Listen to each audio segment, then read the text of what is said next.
Alright, so that impulse is now finished. New bearings in the motor, new bearings in the brush roll.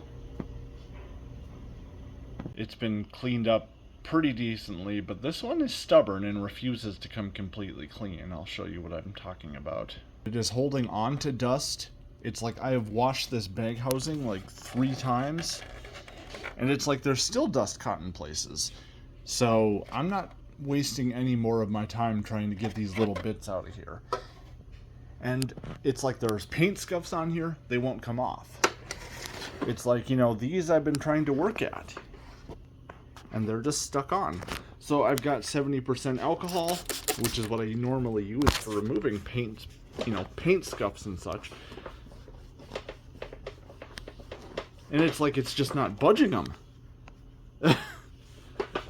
It's like I've already, you know, I don't want to go too harsh on this thing, because I've already managed to scuff this a little bit trying to remove some weird marks from the front of it. So it's like this thing is not going to be cosmetically perfect, because it's like, you know, these scuffs just don't want to come off this plastic. I don't know why, but I'm done wasting time. So yeah, that's super frustrating, because it's like I like to have them nice and clean, you know, when I'm done with them, but it's like this is just not worth it, you know. It's like I don't know why this stuff isn't coming out of here. I don't know why the paint scuffs aren't coming off, but they're not.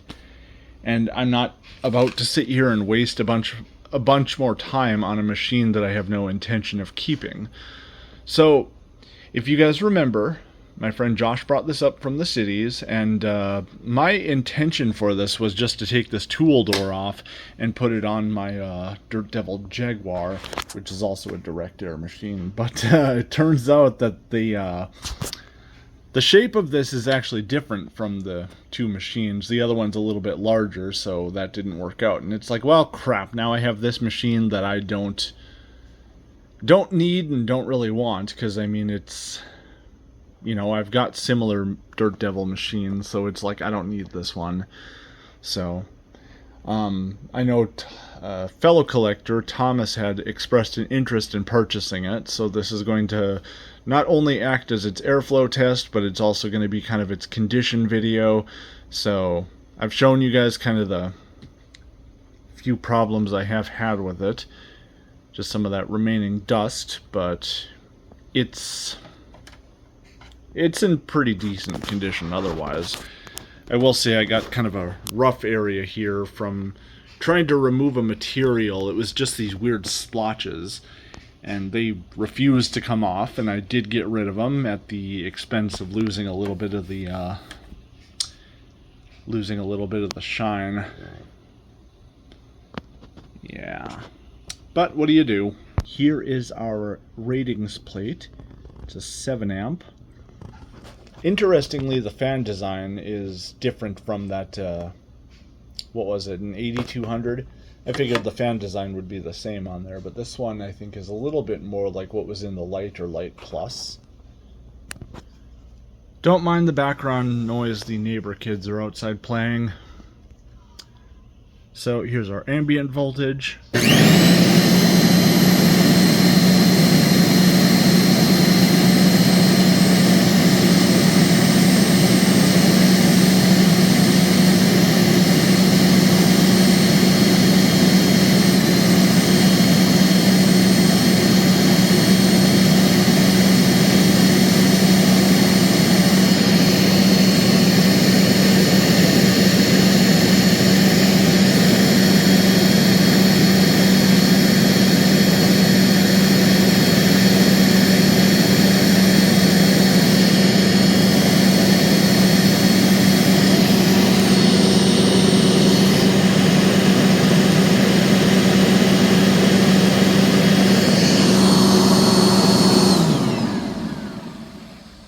Rated for 7 amps, runs at 6. Huh. So we'll take our hose flow measurement on this.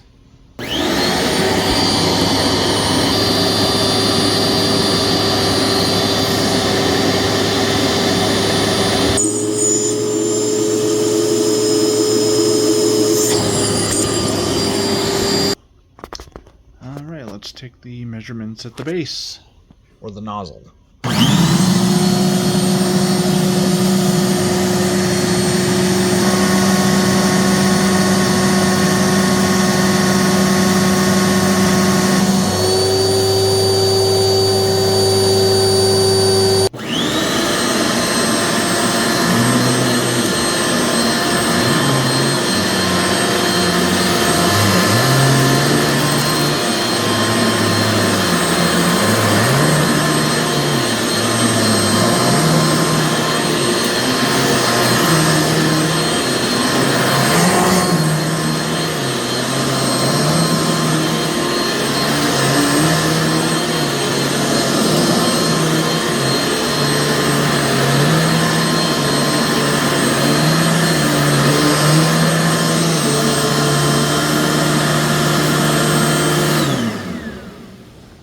Initially, I wasn't gonna do the cleanup thing.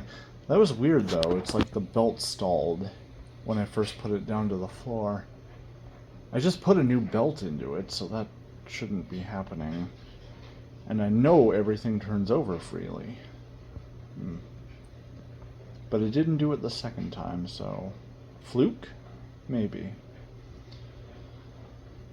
But anyways, I wasn't going to do the test initially because I didn't really want to waste a bag, but then I kind of thought about it, and it's like, you know, I got a fair amount of Dirt Devil D bags, so it's like, yeah, why not?